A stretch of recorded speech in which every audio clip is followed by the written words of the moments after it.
পদ্মার ইলিশ ছাড়াই পহেলা বৈশাখ উদযাপন করল প্রতিবেশী দেশ ভারত।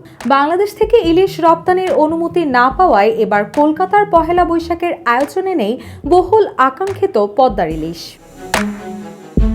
প্রতিবছরই বাংলা নববর্ষকে কেন্দ্র করে সীমিত পরিমাণে হলেও পশ্চিমবঙ্গে ইলিশ রপ্তানির অনুমতি দিয়ে থাকে বাংলাদেশ সরকার।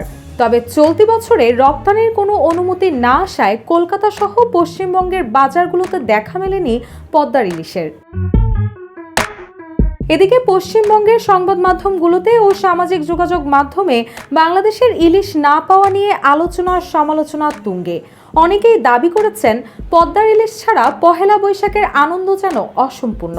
তবে ভারতের স্থানীয় ইলিশ দিয়েই উৎসব পালন করতে হচ্ছে সেখানকার মানুষদের। যমুনা ইলেকট্রনিক্স ঈদে ডাবল খুশি অফার সিজন 3, যে কোনো পণ্য কিনলেই পাচ্ছেন নিশ্চিত ঈদ উপহার। বাংলাদেশের মধ্যবিত্ত কিংবা নিম্নবিত্তের পাতে পান্তা জুটলেও এখন ইলিশের দেখা মেলা ভার। উৎসব পার্বণে ইলিশের দাম স্বাভাবিকের তুলনায় দ্বিগুণ হয়ে যায়। এবারও ব্যতিক্রম হয়নি।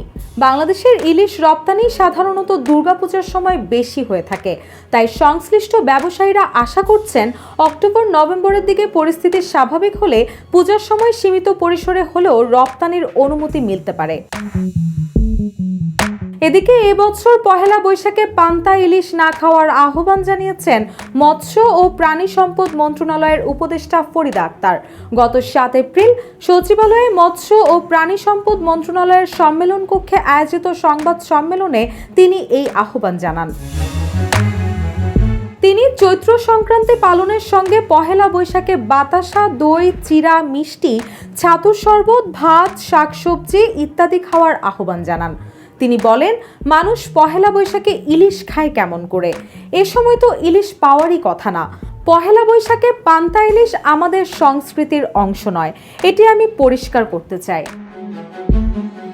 রুশা আসুর, জয় জয় দিন।